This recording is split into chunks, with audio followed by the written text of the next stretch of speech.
And welcome to the Crash the Pond podcast. It is a rare, exceedingly rare Friday edition of the show. September 27th. The month of September is almost over. Jake, how are you? Doing good. I just Battling noticed through it. I just noticed you got a beard going on.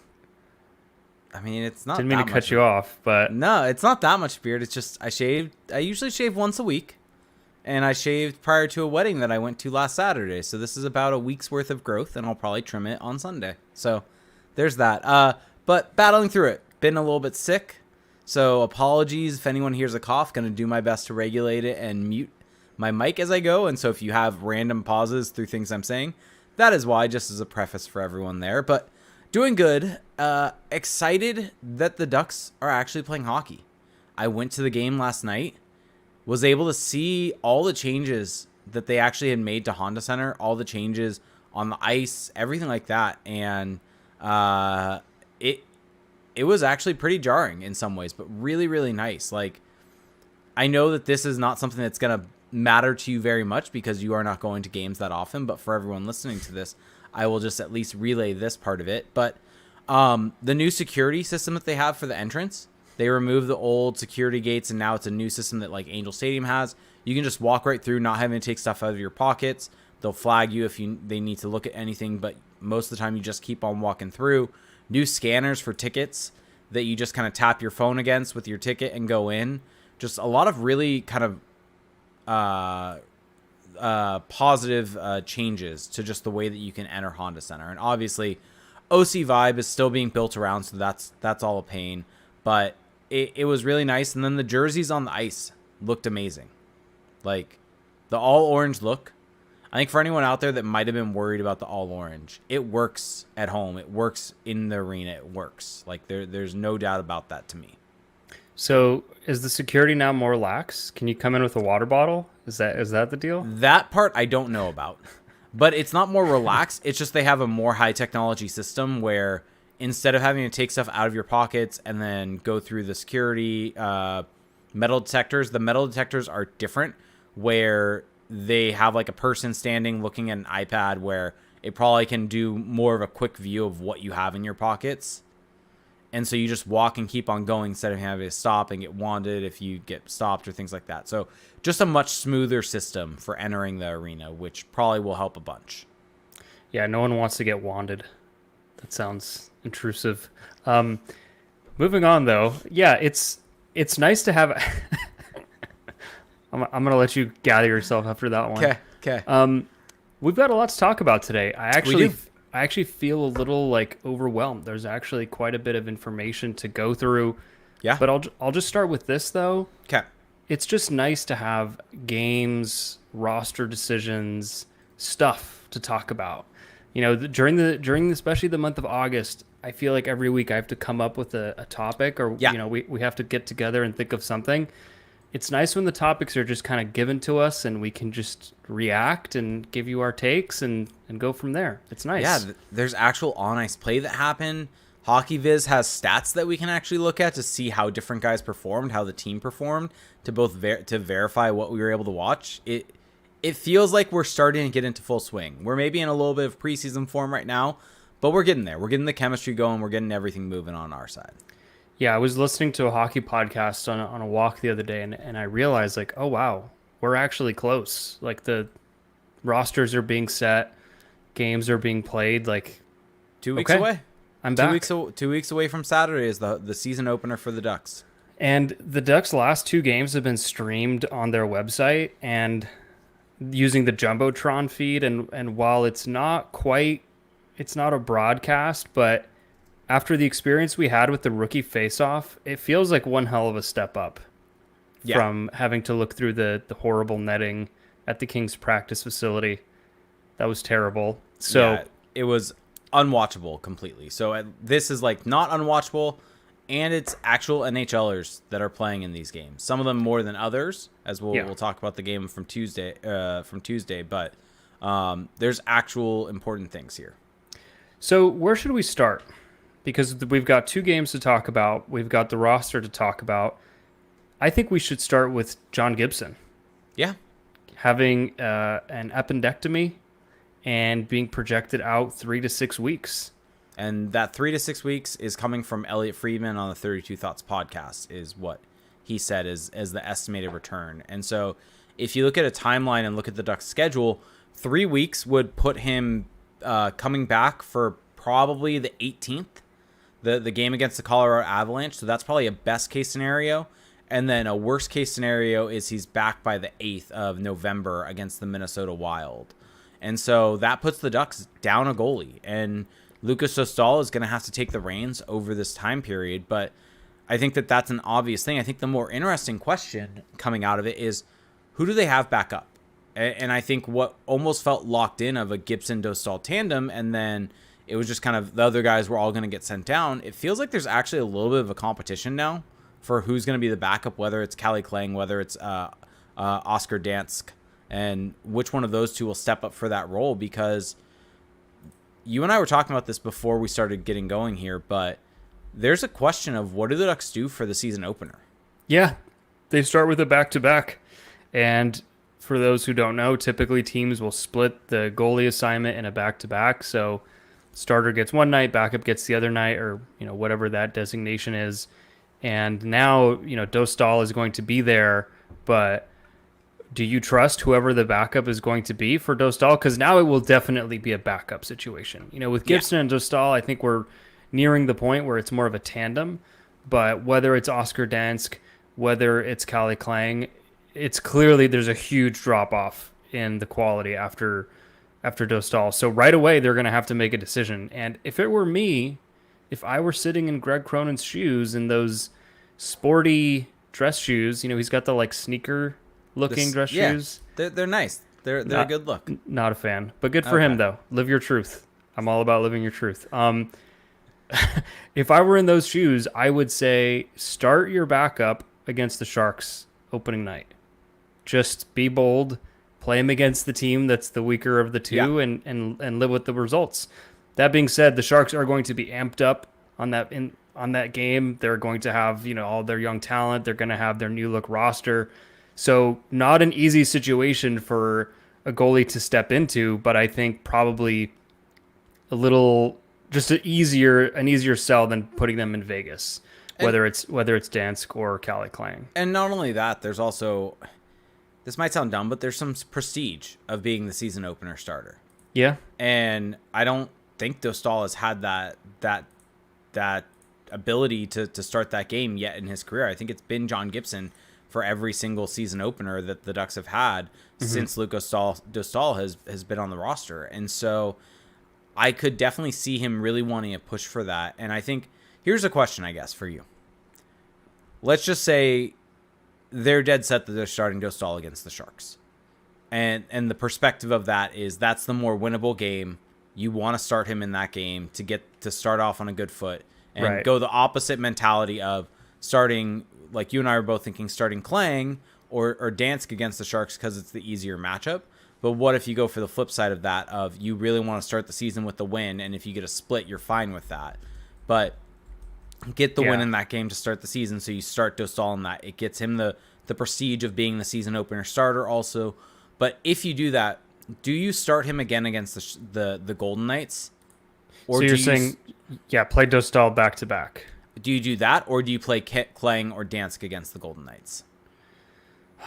I mean, I don't hate the mentality of let's just put in our top goalie against the Sharks in the more winnable game and just kind of try to lock in a win. Again, we shouldn't really assume that the Ducks are a lock to win any game, until they prove us otherwise. But I don't think that that's a bad idea. And if they did that and then start the backup against Vegas, I don't hate that either. But that's going to be, they're going to be in Vegas. That's a very difficult situation as well. But I think that I would not do Dostal in back-to-backs. I think that it's so early in the season. Yes, he is fresh, but they're coming out of a training camp and they have a whole week off actually more than a week off prior to that season opener. But keep him fresh, let him get the night off, and then after that they have 2 days off before they play Utah at home. So I think that as tempting as it may be to try to roll out Dostal 2 games in a row, I would just keep him fresh, because if he gets hurt in a back-to-back to start the season, now you're really in trouble because you're down both of your goalies. So, Yeah, and the thing with Dostal also is that the games that we said Gibson could be back by, best case the 18th against Colorado, worst case is in November against November 8th against Minnesota. There are no more back-to-backs before then. So we could theoretically see Dostal start against the Sharks, Klang start against Vegas, and worst case Gibson is out until the Minnesota game, and Dostal will start 1, 2, 3, 4, 5, 6, 7, 8, like basically start 9 or 10 straight games in a row. So I think that getting him the rest in that first weekend and not overworking him when you could potentially be playing him in, I mean, if he starts those first 2 games, he could be starting in the first 12 games. yeah. So I think giving him the night off, lock in the Sharks win, and then play him every game after that until he needs a break and you figure out a game, maybe the Blackhawks game in November is one that you target, or maybe the Sharks game on the 22nd at Honda Center is one that they target as one for Klang to start in. So there are options to give Dostal more rest, but I think you're spot on that I think you give you play him in one of them and you probably play Klang or Dansk in the other ones. Yeah, I think that I'm looking at that game against the Sharks on the 22nd as the game where you can potentially give him some rest. You know, he plays 3 in a row against Utah, Colorado, and LA, which are not going to be easy matchups by any means.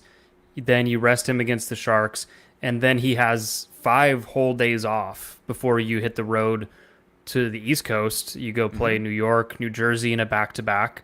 So the backup's going to play in that back-to-back as well. Then you got the Islanders. I missed that one. Good call. Yeah, well, I actually didn't see that until right now. But so I think that there's a way where you can manage Dostal while still kind of getting the most out of him. It helps a lot that they're playing the Sharks twice early. Yeah. It's like, oh, we can try to get away with that. The thing we've been kind of talking around, though, is who is the backup going to be? Because this is now a very open question.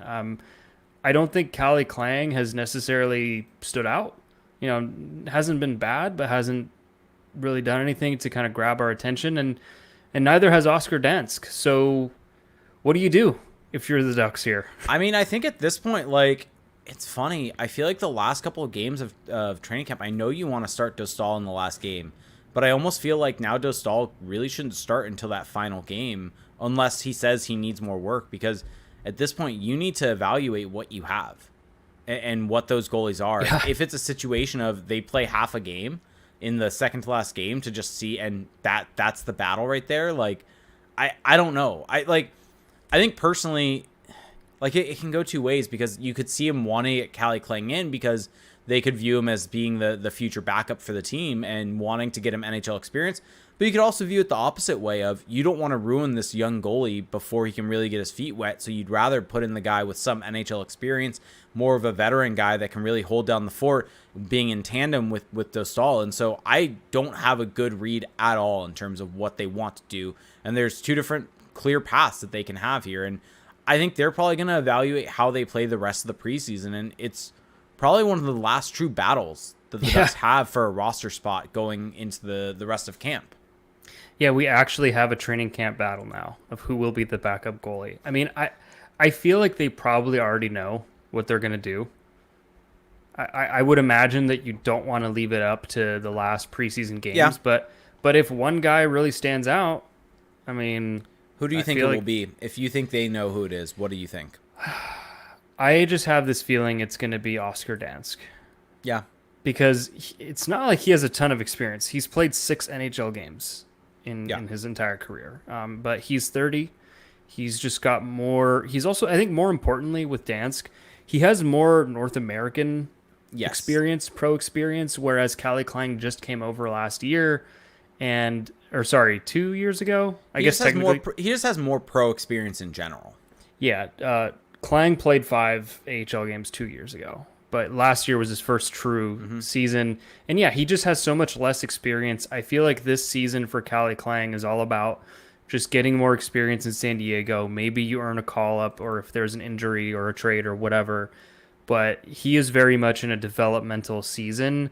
And I feel like starting him in the NHL could really potentially hurt his confidence, hurt his development. So I don't think Dansk is necessarily a better option. I just think that big picture, Klang is better off going down to San Diego. I mean, I think if I were Callie Klang, I would want to start in the NHL because I want to prove that I'm ready. But I think that you almost got to like save him from himself in the situation. And I guess on the flip side of that also, like we talked about, they're likely going to be playing Dostal a bunch. Yeah. Through those games. Mm-hmm. So do you want Callie Klang sitting on the bench during that time period, or is it better for him to be in the AHL playing games? Yeah, I mean, he's gonna be in NHL practices and potentially working with the Ducks goalie coach, and so maybe there's a benefit even to just being on an NHL bench. But I think what's more valuable for him right now, which is kind of what you're saying, is he just needs game reps. He needs game reps in North America right now, and he's not really gonna get that even if he sticks with the Ducks. Yep. So we figured it out. We solved it. Yep. Oscar Dansk, come on down.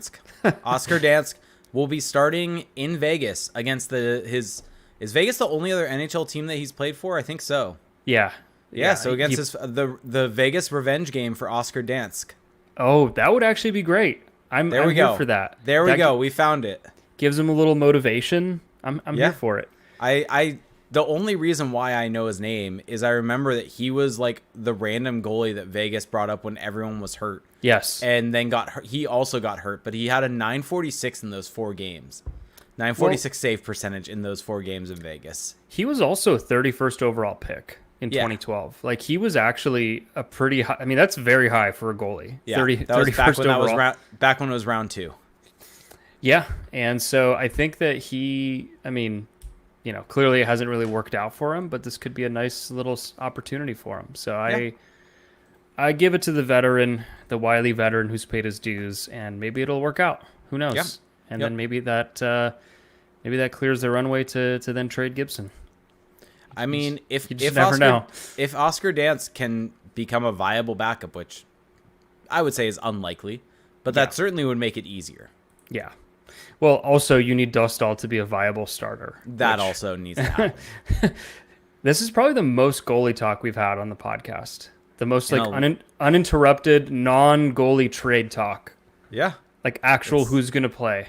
And by the way, speaking of Dostal, I know we haven't gotten into the games yet, but he looked really good yesterday. Yeah, in that second period against the Sharks, which does narrow it down because he didn't play in the first game. He had like 3 glove saves that were all just very aesthetically pleasing. He had the one where he perfectly came across and then had this crazy windmill afterwards. Like, he just put all the mustard on it. Mm-hmm. I was a fan of that. And he had some really nice like pushes out from the net to get close to guys. I think there was that one play where it went from behind the net right into the slot, and he was able to really get out, challenge the shooter at the top of his crease, and make a glove save on him in the process. So it just felt like he was really dialed in, was seeing the puck well, and that's exactly what you wanted to see out of him, especially with the news about John Gibson. Yeah, so I feel like we do give goalies a bit of short shrift on the pod, but there you go. If there's any goalie fans listening, 20 minutes of it for everyone out there. You got your serving.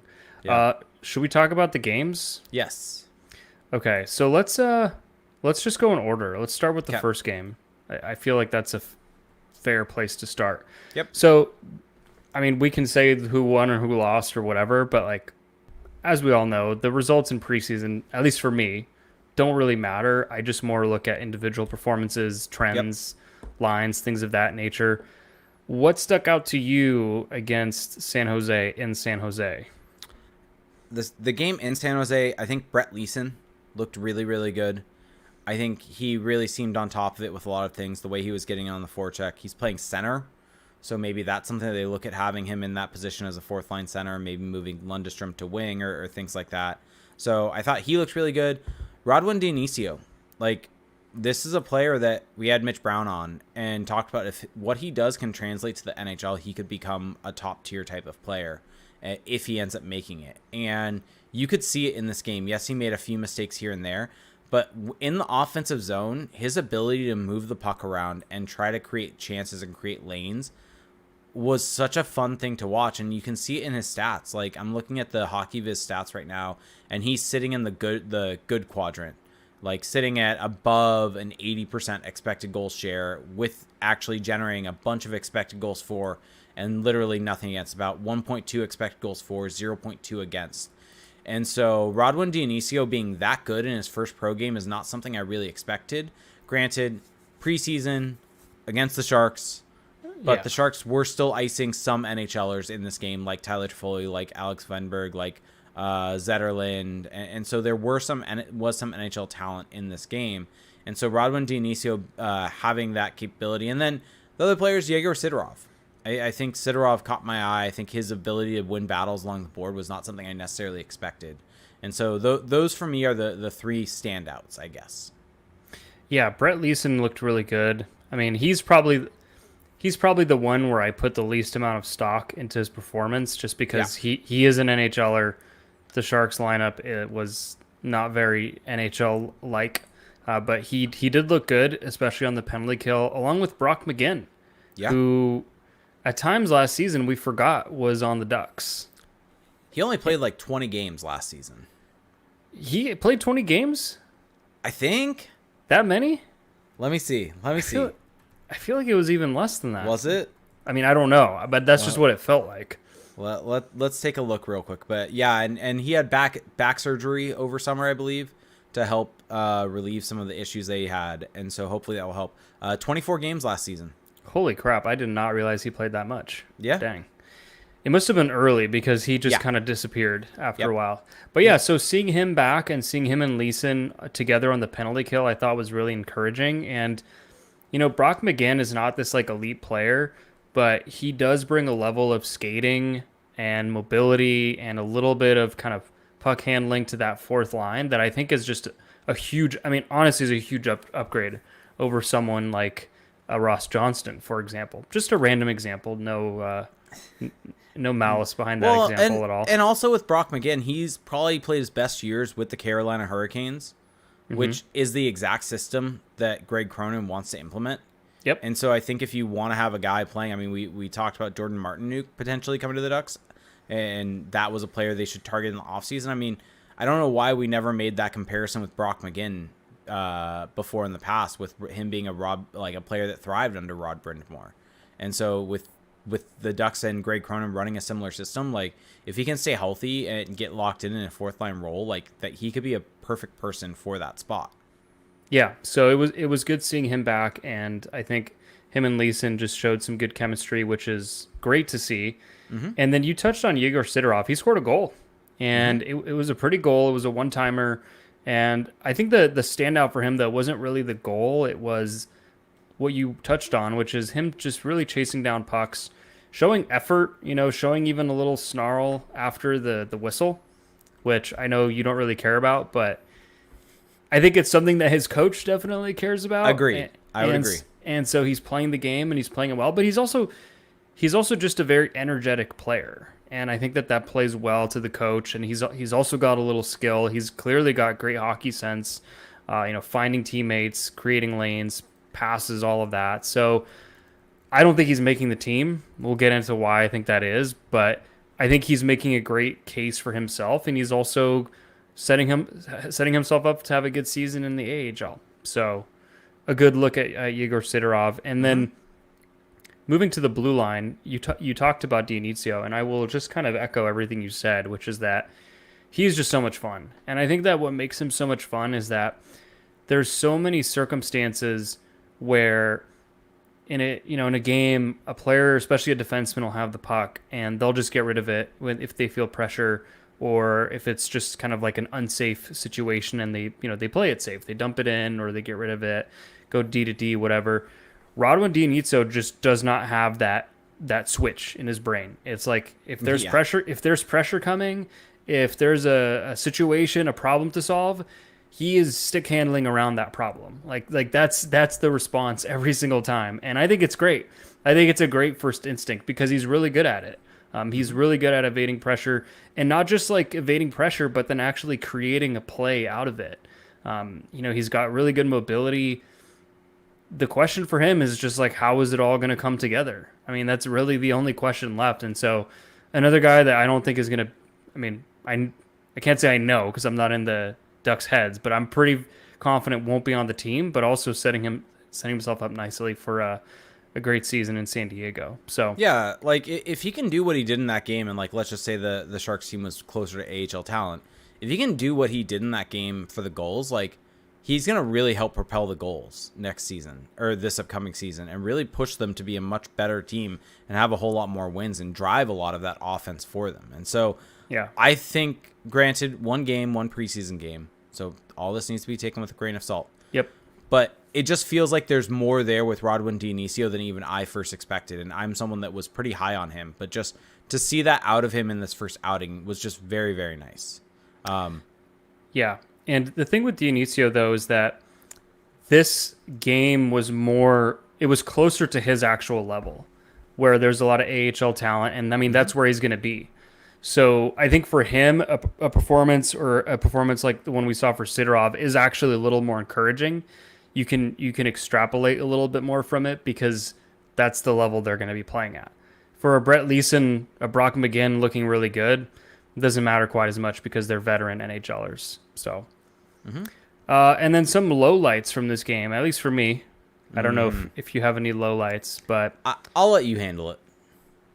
wow, just letting me be bad cop. Yep, exactly. Is that what's going on here? Yep. I thought Tyson Hines just, I don't know, maybe it's just me, but I started getting this nagging feeling during the rookie face-off as I was peering through the netting, through the pixels. He just looks a little lost to me. Like there are just times where he has really bad turnovers in the defensive zone or really bad awareness, and that's very concerning because at least his billing is this kind of like two-way sound defenseman, and maybe I just didn't pay enough attention to him in junior, but he has not been very good in this preseason. And I mean, that's fine because he was never someone who was going to make the team, but after a full season down in the AHL, granted the goals were not very good at all last season defensively, I would have liked to have seen just a little bit more progression. Especially against that level of competition. Yeah, like it's a game in which you would think he would thrive, and he, at least in my estimation, didn't. Maybe I'm wrong about that. He did record a one shot on goal. That's big. And then another name that I'm gonna circle this name, and I'm gonna put an X through it in terms of making the team. Pavel Regenda. So people might be wondering, why are you talking about Pavel Regenda? You know, he's been an AHLer. What's the deal? And I feel like this is why. Pavel Regenda, everyone, at least the people that you see talking about it online or in our Discord or Ducks fans, it's always been, oh, just call up Regenda. Just call him up. He's scoring goals in the AHL. Like, why are the Ducks... We have even said that also. And we have even said that. Yeah. It's like, oh, the Regenda agenda. Like, the Ducks copied our tagline yet again. All of that, we were just like, we were all on board. And the more I watch this guy play, the more I understand why he's just not getting that opportunity. Like this is something where it's not necessarily a bad thing, but in the eyes of this particular coach, I think it is just a very low motor. Like he is just not very noticeable when he's on the ice. He is not someone who's hunting pucks, who's, bumping bodies, who's getting to the front of the net. And if you're not a top 6 player for this coach, you need to be playing that way. You need to be an Energizer bunny out there. And he just kind of floats, especially in the D zone. And that's definitely worked for him at other levels. It's worked for him in the AHL, but I think that's why we just have not really seen him stick in the NHL. So yep. Cross that name off the board. I would agree, and I think especially with the guys the Ducks have brought in, and I think also all of the younger players, I think his time with this franchise or time to be a Duck has kind of been passed over, and he had his opportunity. I mean, think back to, what was it, Dallas Eakins last season, so 2 years ago, he started the season with the team and then wasn't able to follow up on that. And so it feels like that opportunity in some ways has passed for him. Yep, and it's unfortunate because I think he definitely has some talent, but it's Speaking of another player kind of not in a similar position, because I don't think he's gotten the full opportunity in the same way Regenda has, and he's a bit younger. But what do you think of Nikita Nesterenko? So, okay. How do I want to put this? Mm-hmm. I think Nikita Nestorenko has made some improvements in his game. Mm-hmm. I think that all the stuff I said about Regenda, I think he does a better job. I think he's more engaged, but he's not like this true bottom six grinder type with a little playmaking. He doesn't really have that, and he's also not really a playmaker either. He just strikes me as the classic NHL, AHL tweener, quadruple A type player, where it's like he's going to be good in the AHL, not necessarily dominant in the NHL, but he's going to be good there. But in the NHL, it just feels like he doesn't have a chair. He doesn't have a role to fill. And especially on this team where we'll get into it later, but like the roster is already so defined. I just don't know how he makes the team. He just doesn't have that dimension that really sticks out. And that doesn't mean he's a bad player, but that's just how NHL teams think. And he just doesn't check any of those boxes. Yeah, realistically, if there is going to be a spot for him, it would be potentially on the third line. Like, I think if you slotted him in instead of Robbie Fabry, that would be where it's at. But I don't think he probably does as much as what coaches think Robbie Fabry does. Ooh, coaches think. That qualifier. Yeah. 18 pops, buddy. 18 pops. Yep. Yeah, 18 so tucks. It's not because I think Nestorenko is bad. I'm looking at him through the lens of what I think Greg Cronin and the Ducks brass are looking for, and I'm a little worried that he's not checking any of those boxes. Yep. Okay, should we talk about the game that happened last night? Yes. That was a little more exciting, a little more fun. Yeah, I mean, I would actually say from an excitement standpoint, the game in San Jose was exciting, but I just don't think that it didn't have the level of talent where it made you really like go out of your way to really want to dive in and watch it. It also felt a little like it didn't really matter. Like its relevance to the actual team was pretty low. Whereas last night's game, even though it maybe didn't have as many goals or excitement from that perspective, there was a shootout. It felt like there was a lot more there, and it felt like the players that you wanted to see perform did perform. It felt like there was just more at stake because they're at home, they're debuting the new jerseys, they have their full top six. Tristan Luneau and Lacombe are in the lineup. Dostal is in net. Like, it just felt like it mattered more, for lack of a better word. Yep. So why don't we talk about that game? What stood out to you? I mean, it's hard not to talk about this right away. Cutter Gauthier had 12 shots on goal. Wow, I did not think you'd start there. Okay.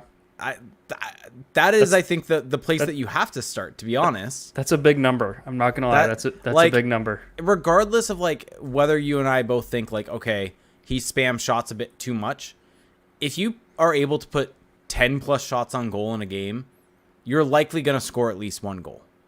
Like, just from a percentage standpoint. Like, he is probably a 10% shooter in this league. Mm-hmm. If he gets 10 shots on goal in a game, he is at least scoring a goal, typically. Yeah. So it's like, regardless of if you think there should be maybe better shot selection, like, that just shows his ability to go out and get his own shots and the ability of the line that he was on to set him up to take those shots. And so I think just starting there, like, the Gauthier-Killorn-Carlson line, I think looked really good. I felt like Carlson and Gauthier really looked like they worked well together. They read well off each other. And Alex Killorn felt like he was in a really nice support role. And so if they can do that, and if Gauthier can generate 6 shots in games typically, like, that is still a huge improvement on this team that struggled to hit, 25 shots on goal in a game typically? Oh, yeah. So, like, the fact that he was able to get shots off, get his own shots, be set up for shots by his teammates, like, I think that is a huge sign of things to come for this line, and made me kind of a bit more excited of what we could potentially see from that line moving forward. Yeah, I mean, we saw multiple circumstances in that game where Leo Carlson would break into the offensive zone off the rush, head of steam, and Gauthier just kind of lurking in the background and finding that pocket of space where he can fill, and Carlson having the vision that he does, the 360 vision that he does, pops a pass over to him, and Gauthier is able to get it on net. And there were a couple of chances where Gauthier probably should have scored. I mean, there was one where he got it, cross-ice pass, 2-on-1, and he tries to go against the grain, but just hits the goalie in the mask. And I'm pretty sure he'd want that one back. I mean, there There was also a shot, I think it might have been on the power play, where it was kind of along the goal line almost, and the goalie was leaning against the left post, and there was a big chunk of the net open, and Gauthier just couldn't quite get it far side. The goalie was able to lean, but yeah, he had some great chances, and I think that so for me, I'm not really putting that much stock into their production and their stats. It's just more of like, how do they look together? Because this Sharks lineup was not quite that strong either. I mean, I guess Agreed. Yeah, no, it wasn't that strong. I'm gonna Like say it with with my chest. It was not that strong. They had William Eklund in, but sure. Out of curiosity, I was curious, so I looked this up. Guess how many shot attempts Cutter Gauthier had? Yeah, I was trying to look it up too. In natural stat trick. Oh, I got it. The game. I got it. I'm gonna get. Oh, I was gonna guess 19. Sorry. But want to guess how many scoring chances? Well, I don't trust how they count scoring chances. Okay. Do you want to take a guess? I'll say like 9. 8. Okay, that was close. Yeah. But what I was trying to get to though is just that, like, I think that they did look, Carlson and Cutter Gauthier specifically, they looked like the ideal of what we kind of envisioned for them when they made this trade, which the Cutter Gauthier trade, which is sniper with playmaker, and in that limited sample, that's what we got. So they're not going to play the Sharks, B team every night. It's not going to be this easy. He's not going to get 12 shots a night, but at least we saw kind of a preview of what the Ducks had in mind when they made this trade. So that is a big positive. Another big positive to me is I'm going to call them the top line. I'm going to do it. The Zegras, Terry, McTavish line. The TMZ line. The TMZ line. They looked great. They looked great. And again, it's the same kind of caveats of these are 3 bona fide NHLers against not bona fide NHLers. And so we have to put it with a bit of a grain of salt. I mean, Mason McTavish scored. Trevor Zegras had a great assist on that play. But those 3 together, they didn't really, I don't think that they showed as much as the Carlson line did in terms of just like hope and potential. But we just know that those 3 together could be dynamic, could be elite. And there were a couple of shifts where they were just dominant in the offensive zone. Yeah. And they were winning puck battles, granted, against the Sharks, like we said. As you would expect, yeah. But they're able to make passes, find passing lanes, find ability to get some shots off and get some dangerous looks. And they also were able to take, and this is kind of where the high skill comes in, because with the puck on their stick and cycling, yes, they're going to get their chances. But also with that level of skill and their ability to read off each other, they're able to take broken plays and create really high danger looks off it. I mean, that's what happened with the goal. The goal came off a bit of a broken play where the puck eventually gets to Zegras and McTavish darts into the middle and Zegras just throws it off and deflects it off his stick and goes in. And so it's like, that is what you want from that line. And that is why you want to have those guys together. I mean, by having McTavish and Zegras together, you're having guys that can both think the game at a very high level together in a way. And Terry also adds to that. And it's just everything we've talked about with that line of why they should be together, why they should give it a shot. And it really looked like it could be something. And yes, there were a couple of times where they're still figuring out the chemistry a little bit. The timing might have been a little bit off on some rushes. Which you'd expect first game together. First preseason game. And so I think the big positive out of this game is that I feel like the Ducks have a very legitimate top 6. Like, I think our conversations that you and I have kind of had outside of the show is that and maybe we've said it here, but the top 6 doesn't really worry us right now. Well, okay. Can I comment on that, or do you have more there? Well, all I was going to say is that the issue for this team moving forward is probably going to be the bottom 6, and I think that nothing that happened last night really changed that opinion for me on the top 6. Okay. So I would agree with that, but I will also add this, a developing take for me, which is that I think McTavish, Terry, Zegras is just a true NHL top line. Maybe it's not there yet in people's minds because Zegras and McTavish haven't quite proven it over a full season, but I think we're going to see it. Troy Terry has shown it before, and that pass by Zegras on the McTavish goal, I mean, it was a nice redirect by McTavish, but that's one of those passes where it's like you passed it into the net. Like the amount of zip on the pass was such that all McTavish had to do was get a stick on it, and it was going in. And so, yeah, it was really nice. But I think that line to me is a bona fide top line. The line of Carlson, Gauthier, and Killorn, I think there's some question marks there. I think that there's more question marks for me on that line than there are on the other line. So I think it's going to be a good line. First off, that's kind of my take. But I think that we don't quite know yet over the full course of a season how it could look or how they're going to start. You know, Killorn is up there in age. Carlson, sophomore season. The league is going to be ready for him. How's he going to adjust? And Cutter Gauthier is a rookie. Granted, he's has college experience. He's a little bit more kind of, fleshed out than a lot of rookies tend to be.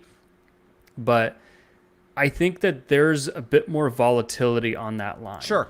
They could end up being the Ducks' best line. Like, I'm fully that's fully in play. But I think that line has a little bit of proving to do. Sure.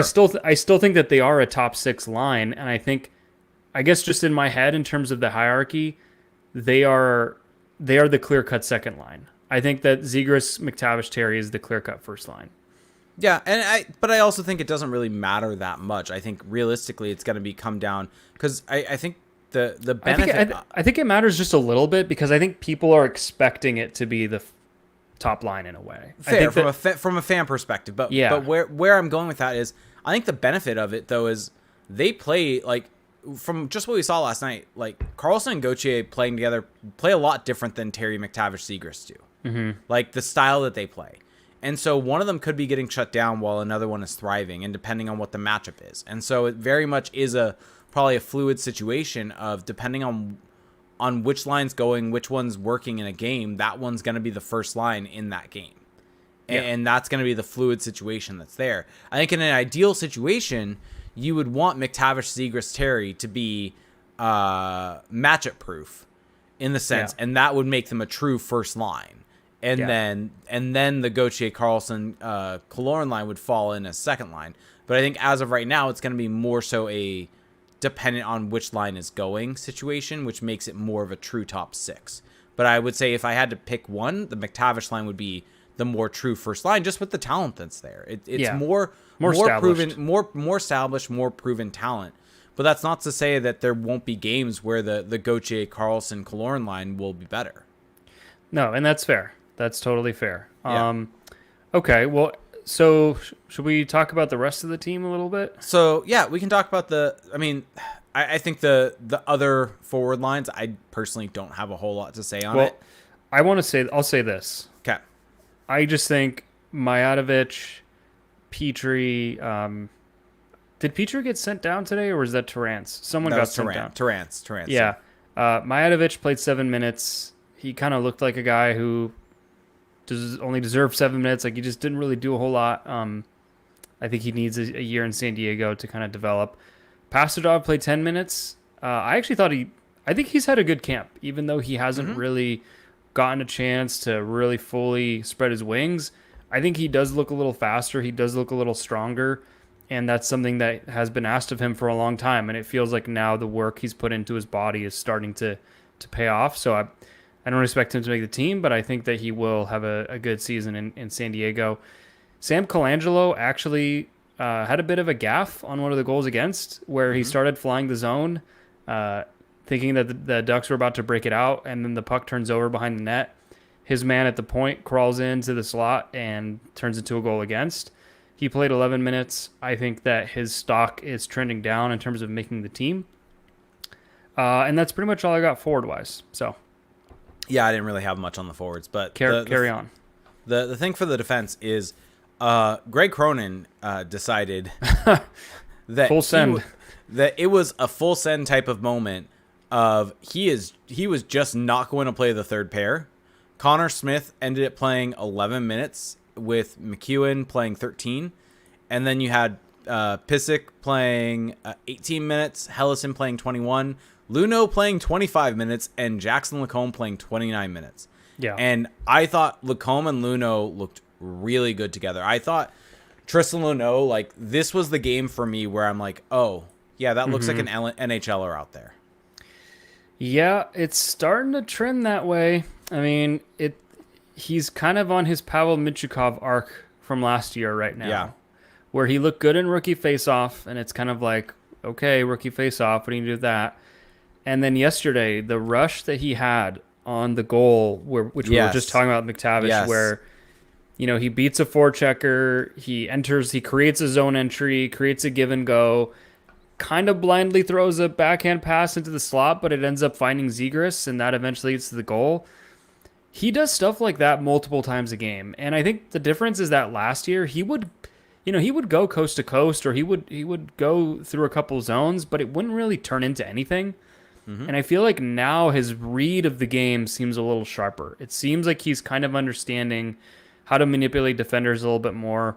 What are the more high yield options as opposed to just kind of like being, because in junior you can do that. You can just go coast to coast as a defenseman and get a shot off. And in the NHL, it doesn't quite work that way. And I feel like he's figuring out a little bit.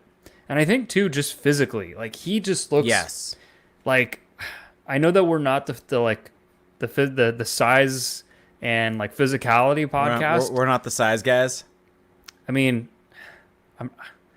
I'm not gonna take that one to its full length, but but I will say he looks big, he looks strong, he looks thick, he looks fast, explosive. Like he just looks physically, he looks like an NHLer to me. It's clear that the time that he had off, he spent it well in the gym, investing into his body. And really, it's just going to come down to, at least for this season, like how much the rest can kind of keep up, the reads, the skills, all of that. But I think the physical side of the game for him is looking pretty good. Yeah. And then I thought Jackson Lacombe looked really good next to him. Like, I think that those two looked really good next to each other. And if that's something that they want to roll out during the season, like if they do Lacombe Luno, and then have, what would it be? You could do Fowler, Gudas, and then Zellweger, Dumoulin. Yeah. Or, I think they're doing Fowler, Zellweger, so if you do Dumoulin, Gudas, like, that could work. Like, that could work really, really well. And so, yeah. I just think that they looked really good together. I think Jackson Lacombe looked like he took a big step from kind of the issues he was having a bit last season. Well, he just, I don't want to just douse you in cold water, but he's a guy who I'm a little like, that performance doesn't move the needle quite as much for me because I know what you're right. We know what he is. Like, yeah, he's an NHL defenseman, so yeah, it's all good. Drew Hellison, I think, also looks good. So that's the thing. I mean, he had a big gaffe in the first period, I think it was, where he just kind of threw a pass up the middle, a pizza, and it was a hot and ready. It was fresh. Maybe a little pepperoni on it.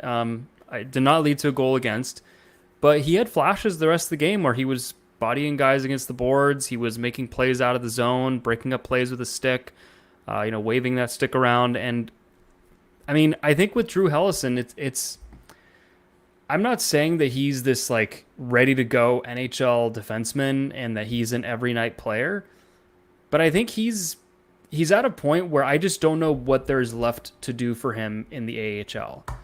It's now a matter of he just needs any opportunity, and let's just see what he is. Sink or swim time. I mean, what is he, 23? Yeah. Could be 22. 23. But he's the 2019 draft, same as Zegras. Yeah, he's 23. It's kind of like I just don't know what more AHL time does for him. I think that you just kind of have to see him in the NHL, and I don't know if he's going to get that shot out of camp, but again, it wasn't the type of performance where I thought, now he's ready. But he's just got all the tools. Like, he's got decent size. He moves pretty well. He moves the puck pretty well. He just kind of profiles as a solid third pairing defenseman. And those guys aren't necessarily, I mean, I shouldn't say they're hard to find, but it's nice to have one in your backyard. That you kind of, I mean, the Ducks traded for him, but that you've developed the last couple of years. So I would like to see him get a shot. Yeah. So overall, though, a lot of good performances in this game. Before we jump into the roster, the soapbox is yours for the power play. What is there to say about the power play? You reminded me. Wow. Yeah. Man, you what's the opposite of saving someone from themselves? Because you're now baiting me into a rant. The floor is yours. The soapbox is yours. You're unleashing me against I myself. had assumed that you wanted to, which is why. I actually forgot. There's so much to discuss. I forgot.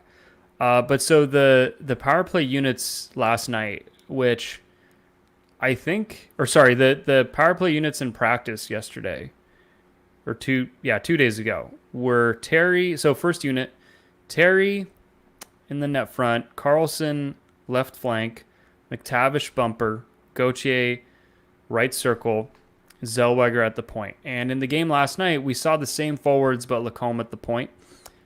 And then the second unit, Strome at the net front, Zegras on the left flank, Killorn in the bumper, Vetrano on the right flank, and Luneau at the point. What is wrong with this picture? Take a wild guess. Take a wild guess what is wrong with this picture. Is that rhetorical, or are you actually asking me? Well, I know that you know the answer, so I'm just going to say it. Okay.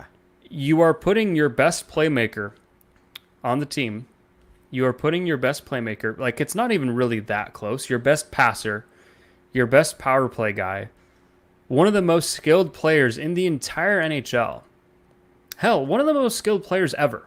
If we're just limiting it to skill. One of the most skilled players ever.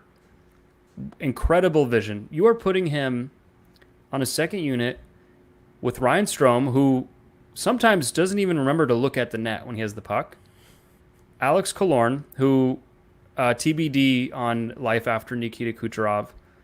Frank Vetrano, who, fine, Frank Vetrano, and then Tristan Luneau. Why isn't Trevor Zegras in the top unit? Like, what did Trevor Zegras do to Greg Cronin to deserve this? This is batshit. This is just terrible.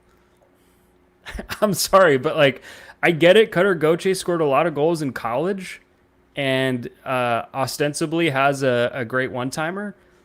But, Trevor Zegras has done it in the NHL. Trevor Zegras has been a good power play player in the NHL. In what world does this make sense? Troy Terry at the net front? What has Troy Terry shown at the net front on the power play in the NHL to warrant that spot? What has Troy Terry really shown on the power play? I love Troy Terry. I think he's a great player, but on the power play, we're a little bit on fraud watch there. Trevor Zegras, you could actually put Trevor Zegras at the net front, and when the puck is along the flank, have him just be sitting at the goal line, get him the puck, and let him go to work from behind the net. He's got that great vision. Let him work in Gretzky's office. He can threaten the Michigan. I mean, he's just one of the best players in the NHL from behind the net. So even though, yes, he's quote-unquote the net front guy, I think Trevor Zegras close to the net is actually a really good spot for him. Because it didn't quite work on the right flank because they tried to make him into a one-timer threat. It's I don't know what it is, whether it's Newell Brown or Rich Clune or whoever the hell it is. Why don't NHL coaches know what to do with Trevor Zegras on the power play? It's a layup. First off, put him on your top unit. And secondly, don't have him in the one-timer. So there's just so many things wrong here. It makes me sick. So. Oh, and now Jake has to mute to cough. I just made you cough. You did. All right. You good with your soapbox now? Yeah, I think I hit everything I wanted to. Yeah. Not really much I can add to it. So. Well, do you disagree? I mean, no, I don't disagree at all. I would probably move Gauthier to the second unit. I would probably keep Terry on the first unit, but I will admit I am biased to Troy Terry. I think Trevor Zegras should be on there. I think especially last night, being out there with Pastujov and Colangelo, and granted it's preseason like we've said so many times, but it just feels like from that perspective, the talent just specifically looks so wasted. And that's not really meant to be a knock on Pastujov and Colangelo, but it kind of is. But they're AHLers. They're just not at the level of a Trevor Zegras. And so it's just what are we doing here? So, yeah, I mean, I think it's fair to say, hey, Troy Terry, maybe not the best power play guy, but has scored a lot of goals in the NHL recently. He's got skill, especially on entries. He's a great zone entry guy. So I get that. Cutter Gauthier hasn't played a season in the NHL yet. How is he taking precedence over Trevor Zegras? Again, I think Cutter Gauthier is great. I think he makes sense in the power play. But what are we doing here? My kind of devilish thought is why not just go 5 forwards on the first unit? Oh, that is what they should do. Just go Trevor Zegras at the top and just Or let him have cook. or have Troy Terry at the top. Yeah, like I feel like we're past the point where you even need a defenseman at the point in the power play. 5 forwards, I think, would be a fun play.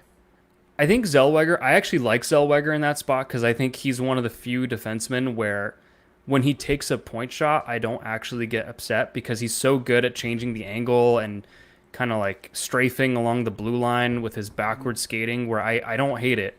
And again, like I guess to not contradict myself, but I just want to be clear though, like Terry, Carlson, McTavish, Gauthier, Zellweger could be a great unit. There's a lot of skill there. It could absolutely work great and my rant will look dumb. But I just want to point out that like you have Trevor Zegras on your team. This is his biggest skill, like playmaker on the power play, and to have him on your second unit, which with some talent, but really a huge drop off, it just feels like a wasted opportunity. So, Yep. I'm done. I cede the floor. All right. We're gonna move on now and just talk about the roster and how more or less Yes. breaking down that it feels like it's kind of set. Your opening night lineup for the Anaheim Ducks is set. Yeah. So let's just, we've talked about the top lines, but these lines have been consistent from day one and in all the practice lines. They've been the same. And it sounds like from Greg Cronin's interview last night, which Derek, who is in the chat, posted on his YouTube channel. Go check it out. He's been posting them there for all the post games for games that he is at. But Greg Cronin was kind of asked about that, and he had said that he went into this camp wanting to have guys playing together that will be lines for the season, because that's not always the case with training camp and preseason. That a lot of times lines get jumbled. Sometimes it will be AHLers playing with NHLers, things like that, and guys getting chances. I remember they would do that with Getzlaf a lot in preseason. But this feels very concerted a very concerted effort by Greg Cronin to find the lines and have them together to build that chemistry all throughout training camp. Yeah, I think it's a good idea because at the end of the day, you want the guys to get up to speed. You want them to form chemistry, and they're not going to do that playing with AHL players and being kind of mixed and matched. So don't hate it at all. But the top six, we've already said it, but I'll just go through the lines. So Zegras, McTavish, Terry, Gauthier, Carlson, Killorn. Third line, this has been consistent. They've been together. Fabry, Strome, and Vetrano. Your quick thoughts on that line? I think it could be a solid line. I think I would prefer someone other than Robbie Fabry there, mainly from the perspective of I think that Strome and Vetrano are both not great defensively. And so Robbie Fabry kind of fits that same mold. I'm kind of double checking to do a sanity check. He was bad. Yeah, he was bad defensively last season. So it just kind of feels like more of the same and a very similar type of defensive player. And so you can look at it one of two ways. You can either have him there and he can score some goals and give you another person for Strome to find with the puck, but they're probably going to give back as much as they get. Or you could try to shore that up, maybe not have as much offensive pop, but put an Isaac Lundestrom there on the wing, maybe, or you put a Jansen Harkins, something like that can maybe cover Brock McGinn. How about that? Better? I don't know if Jansen Harkins is covering much on a third line. Brock McGinn. Well, I think that so I think what you're kind of getting at without actually saying it is you're kind of in a damned if you do, damned if you don't situation with that third line. Like there is really no optimal configuration. It's just what are you willing to live with and what are you more interested in getting. And it's clear that with Fabry, Strome, and Vetrano, they are prioritizing getting offense as opposed to worrying about the potential defensive downsides. And it's not a bad bet because if you assume that the top line is as good as we think it is, if you assume that Carlson, Gauthier, Killorn come together, that's a pretty beefy top six to kind of like insulate that third line. And then they can actually be a third line and you're not depending on them in that same way. So it's a gamble. It's fraught with potential disaster, but it could also work. This is how I feel about the bottom six, pretty much. Yeah, I mean, Brett Leeson could be there also, and so. And then fourth line, Leeson, Lundestrom, McGinn. Although Johnston has been in there, Harkins has, I don't know if he's actually been on that line, but he's been in the rotation. So I actually really like that fourth line of Leeson, Lundestrom, and McGinn. No, Yeah. there isn't much offensive firepower there, but guys who can skate, guys who can hunt pucks, as Greg Cronin loves to say. Lundestrom, you have a little bit of vision. Leeson has maybe some more offense than we realize, and McGinn is a great skater. So that to me is a fine fourth line. I mean, honestly, in all the fourth lines, Jake, that we've covered since 2017, this one's up there. This one's Yeah. up there in terms of Yep. the fourth lines the Ducks have had. If they roll it out without Ross Johnston, that may be the best fourth line that the Ducks have had since we've covered this team. And Derek's chiming in the chat that Harkins has been playing mainly with Kachuk and Carson Meyer in training camp. So he's probably behind Ross Johnston in that hierarchy. So yeah, because I don't think the fourth line is going to be Nestorenko, Leeson, and McGinn. I mean, if it is, that would be interesting. Yes. But Lundestrom is in that mix. And for Nestorenko to make the team, as we're going to get to, that requires someone to get waived, whether it's Jansen Harkins, whether it's Ross Johnston. But currently, out of guys that are likely to make the team, it feels like they have 14 forwards. And that's with Ross Johnston and Jansen Harkins on the team. Yeah, so we just listed 14 forwards. And, Harkins and Johnston are not waiver exempt. So if they get sent down, the Ducks could lose them. And I don't think Greg Cronin's interested in losing Ross Johnston. And they just signed Jansen Harkins. It would be weird if they were to waive him and he, lose him right after signing him. So you got 14 forwards there. And then on the blue line, we have this mystery box right now of where in the world is Pavel Mintyukov. Rumor has it he's in Southern California, but we have no update on what his timeline is. Wasn't he on the ice on the first day of camp, but just on a different ice sheet?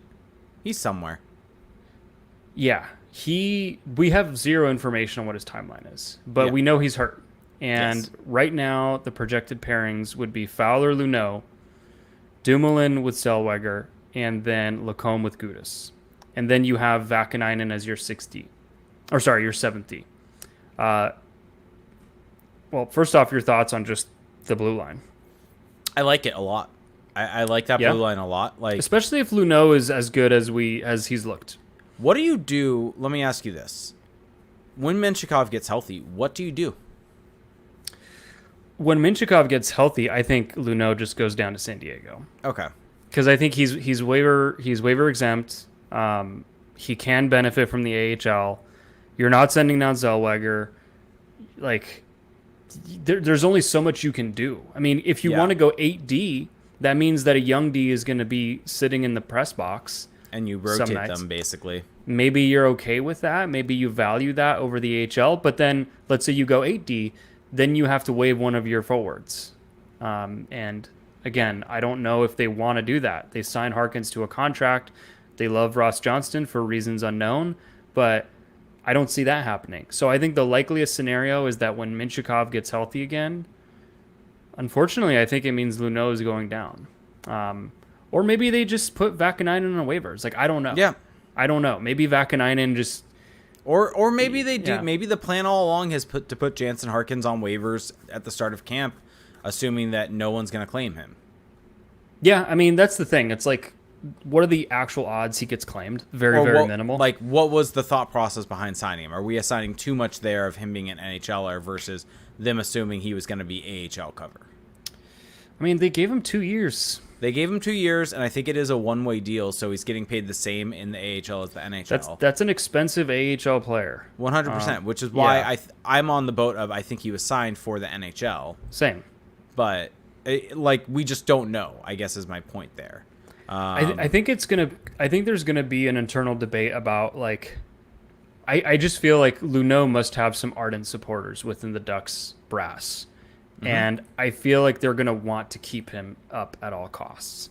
But this is kind of in a way, I'm not like Mintyukov being hurt isn't a good thing.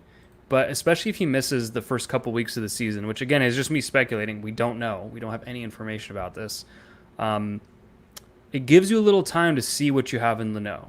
And if he struggles a little bit, then your decision is made for you, and you can just send him down guilt-free and let him go ply his trade down in San Diego, which I personally think is the best move for him. Like, as good as he's looked, it's, rookie face-off and preseason. It's not the best sample. He played such little hockey last year. Just basically put him on the Olin Zellweger plan. Give him about a half season in the AHL. Trade Fowler at the deadline. Call him up and just let him fly from there. I think that's probably what's going to happen, if I were to guess. Probably. Which is not a bad thing. Yeah. I mean, it worked well for Zellweger. Some would argue that Zellweger didn't need it. I think he needed it, but we'll see. So, yeah. All that being said, though, with going through the roster, I just think that the team is set. Yeah. We know who's going to be on the team. There's really just one or two things that could change. Which is so funny. I feel like after the last however many years, it was like, is this guy going to make the team? Yeah. And there was like all those conversations, like, is Carlson going to be on the team last year? Yeah. Is Minchikov? Is Zellweger? And you kind of counted it down to see if they would make it. And before that, it was McTavish or Zegras. Like, there was always, it felt like one guy you were looking at of, does he make the team? Whereas this year, it's like, nope. Which I think is a sign of where the Ducks are at and where they're trending to and where they should be trending to. And the team is forming. One thing we haven't talked about, actually, that just hit me. The Ducks named Radko Gudas the captain. I was thinking about that today. I'm like, did we actually talk about that on the podcast? No, we have not. The last pod we did was, like, I think last Tuesday. It's been out in the ether for a while now, so yeah. People have had time to react. But I guess your thoughts on Radko Gudas being the captain. My view is, at the end of the day, we're not in the room, so it's hard to really have an opinion one way or the other on this. I think if I were to have had my say on it, I would have preferred it to be a younger guy that would be the captain for a long time after waiting 2 years after Ryan Getzlaf had retired. But I also think that if you're looking for someone to represent and be a leader on the ice, a leader for these young guys to follow, I don't think naming Radko Gudas was a bad decision. Like, I think he is going to be someone that will stick up for his teammates, a guy that is going to play the game the right way, a guy that seems to be beloved in the locker room, and we don't really know fully what happens in there, but like someone that is going to set the tone for them. And so I don't think it's a bad decision at all. It might not be the one that I would have made, but it's one that I definitely can get behind. Yeah, I think that what it kind of signals is that I think that whether or not the Ducks think, they may not think any of the young guys are ready to be a captain. Mm-hmm. Or they may think, you know what, it's going to be one of Leo or Mason McTavish, and we just want to give them time, let them focus on hockey. But clearly the message here is give the young guys some time, focus on just getting better as players, watch an actual captain, because a lot of these guys haven't seen a captain in the NHL. That's a great point. That is a great point. And so watch Radko Gudas carry himself. I mean, I don't think Gudas has been a captain himself, so no. there's that. But clearly they think he's ready for it. And then by the time you are kind of ready for it, by the time Gudas' contract runs out, then you can take that mantle, whoever that young player will be. And, I also think that your captain is a little bit of like, who do you think embodies the values of your team, or even your aspirational values of your team? And I think that, judging from listening to Pat Verbeek talk in interviews and just everything he said, he wants to be a team that's hard to play against. He wants to be a team that's physical, and Radko Gudas is the embodiment of that. He is the embodiment of hard to play against, and having him be your captain, having him be front and center, that's setting the culture. So I think it's kind of cool to at least see them just pick a direction and kind of take it. I think that at a certain point you just need a captain. But I also think you can't have a captain if there isn't a captain in the room. What I mean by that is if no one is standing out as captain material, then not having a captain is okay. Clearly they think Radko Gudas is that, and now we can just move on from this conversation for a few years. For a few years. I mean, he only has 2 years on it, this year and next on his contract, so see. Do you think he gets another contract with the Ducks after this? I think he gets another year or two. I think yeah. But do you think that? Here's my question: do you think that if he gets, let's say, what's the more difficult scenario for you? Okay, Okay. let's say he gets a 1 year extension. Do you think that one or two? It doesn't matter. Do you think that he retains the C throughout and then Yes. they transition? Okay. Yes. They wouldn't do the strip. I don't think that they would strip. I think that he is going to wear it. I think you give it to him with the assumption he's a transitional captain, which means anywhere in the 2 to 4 year range. Yeah. I think that transitional captain kind of has a little stigma attached to it. And I don't think that that's how you meant it, but No. like I think that sometimes that's just what you need. And Yeah. and I think and it's not a bad thing. It's Yeah. just not a bad thing at all. So Yep. Radko Gudas, come on down. Yep. You get the All C. right. Want to get to some questions, and we'll kind of blitz through them because we're pretty deep into this episode already. I mean, it's Friday night. It is. Get All right. freaky. So we're going to start with our Patreon episode. Our Patreon exclusive Discord, not Patreon episode. Go to patreon.com/crashthepond. And you can support us at the $2 tier. You get access to our Discord where you can get your questions asked in there and we will prioritize them. And it's just a really fun chat. So we're going to start with our good friend BPH. Who said, what are this season's expectations for Bort Lesson? And if he meets the expectations, do you invest in him with term as a depth piece? So just so everyone knows, he's referring to Brett Leeson. Yes. Expectations for Brett Leeson. Man, he's only 25. I feel like he doesn't It's really. wild. He doesn't look like it. He looks like a little older. Like 30? He's got a kind of a baby face. A little bit of. He's just like tall. I don't know. I think random thing is that when the Ducks trade for a guy, I feel like it's harder to like have a concept of his age. He was in the 2019 draft. Like that is the exactly. That's the weird thing for me. Is like I mean, clearly he was older for that draft class. But Yes. Yeah. I think expectations is just be. So I think what would be a success for him is to play in every game that he can, that he's healthy for, to not be a healthy scratch kind of guy anymore. To be an every night player. I think that would be a huge success for him. And honestly, that's kind of my expectation for him. I think that he can do it. I think he's shown us that. He's got the skating, he's got the size. I think he understands what Greg Cronin wants, which remember when Cronin gave that detailed explanation of why Leeson wasn't in the lineup last year? Mm-hmm. And it like kind of didn't make sense. Mm-hmm. It was kind of like, you're overthinking this, buddy. But anyway, yeah, so I'm a big Leeson fan, and I think this is the year that we see him kind of ascend. Would you invest with him with term? Well, it's kind of up to him in a way because he's 25, so he's kind of got this little runway. He is a UFA at the end of the season. Yeah, I mean technically he was a UFA this last summer because the Ducks didn't qualify. Sure, invest 3-year deal. Yeah. Why not? I mean, what's he going to cost you? Like $2 million tops? Yeah. So yeah, not much. Why not? Brad Yeah. said, are the Ducks more likely to use Klang or sign a veteran backup? We established kind of at the beginning of this, but probably Dansk. I just want to dance with somebody. You can Dansk if you want to. You can leave your friends behind. Malarkey said, more likely Fowler trade this offseason or this trade deadline? Trade deadline. Trade deadline. With the Minchikov injury, trade deadline. I think it just sounds like I feel like we didn't acknowledge enough the fact that Verbeek admitted to the Fowler trade situation. Like, how often is it that he'll just say, yeah, that's a thing that's happening? Yeah. And he did that. And so I feel like there is an impetus behind the scenes to get this done. But he also did make it clear that he's like, if there's something that makes sense, we'll do it. But if there isn't, we're not going to move him just to move him. Well, but that's also GM speak. Sure, but I also think that makes I'm it just clear, saying, like, acknowledging its existence is like, I mean, think about where we were a couple months ago, where the idea was unfathomable, and now you have the GM of the team saying, "Oh, this could happen." Sure, that just seems noteworthy to me. Yeah, I would agree. And you can poo-poo it, and that's I'm fine. not poo-pooing it. I'm just fine. saying No, that, poo-poo, like, please, okay. poo-poo.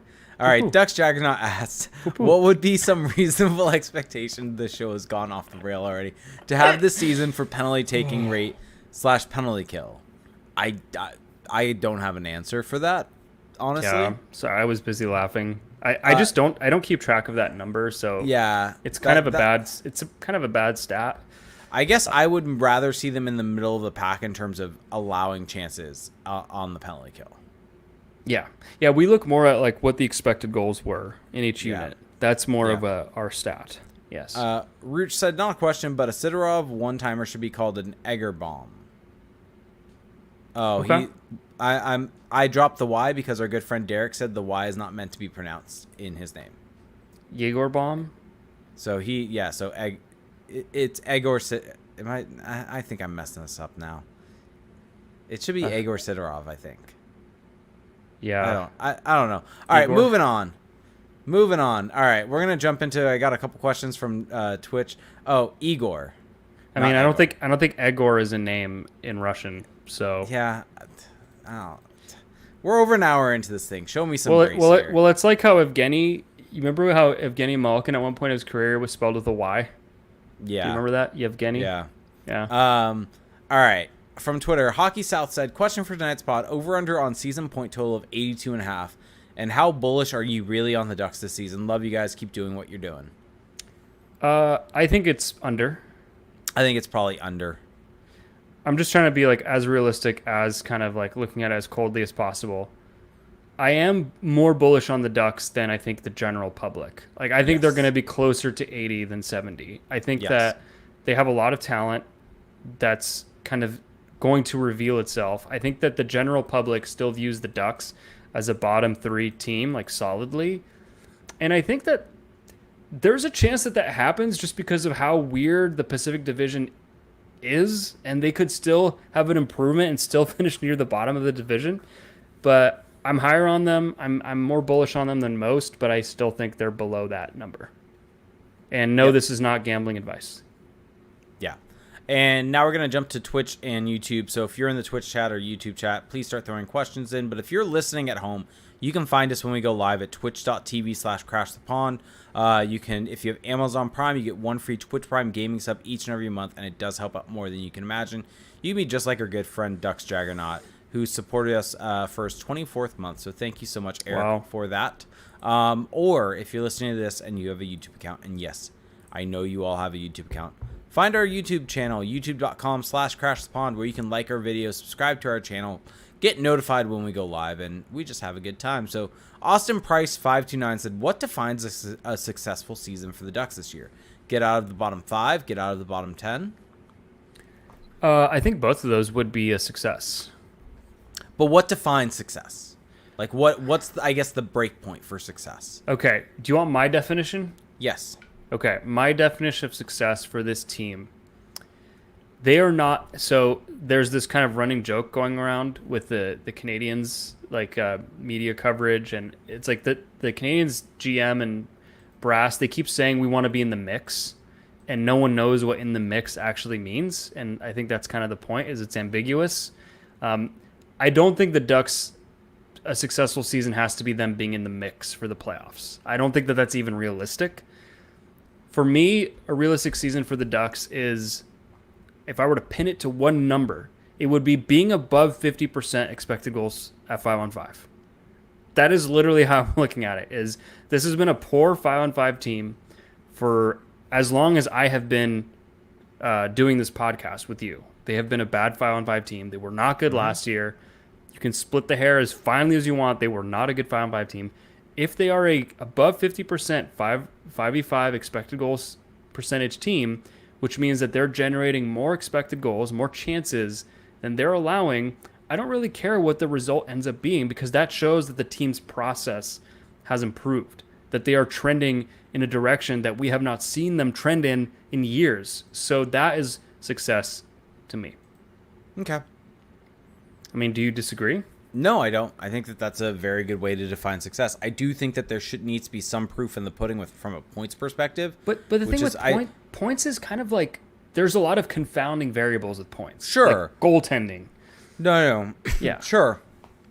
But Injuries. I think they need to have something there as a result of it. Yes, I think that you're right. That is probably the most important thing, is getting that expected goal share higher. But I think finishing in the high 70s it should be kind of what they're aiming for. And that should They be the can get it- byproduct of playing better hockey. Definitely. And that's kind of what I'm getting at here, is that should be what ends up happening as a result of it. Yeah. So that's it for questions right now, at least from what I'm seeing on Twitch and YouTube. You want to hit a couple shit show questions? Sure. Okay, these are just... Heyo D-Flow said, has Jake ever eaten at Flo's Diner? What is Flo's Diner? It's something in California Adventure, but I think maybe it's his. If it's actually our good friend Mike's Diner, no, I have not. But I have eaten in Flo's Diner. And BPH says, has Flo ever listened to Less Than Jake? Mike's not here. Can I hit you with a blind ranking? Okay. All right, so for those who don't know, blind ranking, it's 1 through 5, and Jake has to rank the item without knowing what comes next. Okay. All right, tacos. By the way, we're blind ranking food. Okay, I thought it was going to be types of tacos. No. We're blind ranking foods. Oh. Blind rank tacos. Oh, that's a tough start. I got to give it I got to do a 2. I'm tempted to do 1, cowardly. but I can't have it be 1. That's cowardly. Okay. Next up, sausage. 4, I guess? I don't know. 4. I wanted to make a sausage joke there, but it didn't come to me. Chicken wings. Ooh. 3. Felt like you were winging it there a little bit. Croissant. Ooh. Delicious. I gotta go 5 to leave 1 open. All right. Do you want to know what your 1 is? Yes. Bacon. I'm okay with it. I mean, tacos should be 1. Tacos should be 1. Yeah. Tacos should be 1. I agree. All right. You have to do one more, and then we'll get out of here. Wait, let me ask you this. Uh-huh. Rank these, and I'm giving you the 3, and you have to rank them in an order. And the reason why is I have a pack of them in my... Why are you flipping this on me? In my pantry. Double stuffed Oreos, okay. Regular Oreos, golden Oreos. Golden? I've never had a golden Oreo, so I'm going to rank it 3. Okay. And double stuff has to be 1, meaning regular has to be 2. Okay. Double stuff is... I mean, why would I want less of the stuff? I mean, have you seen some of the ones out there, like the more stuffed or most stuffed? Yeah, those are a little egregious, but yeah. A little bit too much. Too much stuff. Okay, French fries. We're still doing foods, by the way. Oh, French fries? Okay. I'm going to do this again to myself. 2. Tough. Yeah, I would not put that 1 in any circumstance anyway. Sushi. Ooh. 3. Oh, wow. That is higher than I thought you would put it. Bacon again. 4. I don't want to put that at 1 again. I would put that at 5 personally, but... Yeah, you don't like bacon, though. Ice cream. Oh. Oh, no. Do you scream for ice cream? Do I do that 1 I have 1 and 5 open? Dude, you got to go 1. You got to go 1. I'll go 1. You'll have egg on your face. And your number 5 is chicken wings. Yeah. Yeah. That's a good list. Yeah. That's a good list. Respectable. Okay. All right. Okay. Well, that was fun. Let's get on out of here, though. 124. 124. It is insane that we actually had stuff to talk about, and we went an hour and like 10 minutes on it. Yeah. I mean, is that good or bad? I can't... No, I'm just saying it's like insane that we had stuff to talk about, I guess. More, I guess, where I'm going with it. Yeah. Yeah, this felt like an average length. Yeah. I mean, it's a Friday night. Neither of us have anything to, well, actually we have stuff to do tomorrow, but, Yeah. It is Friday just feels like there's less, there's less at stake. TGIF with Crash the Pond. Yeah. I mean, I still have to get up early tomorrow, but it doesn't feel as bad on a Saturday morning. Okay. I disagree, but okay. I mean, that's just what I'm telling myself. But if you want to support our show, there are a few great ways to do that. And the number one way, the best way, is our Patreon page. Go to patreon.com/crashthepond.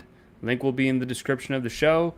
And with there, you can pledge at the first level $2 a month, where you get access to our patrons-only Discord server.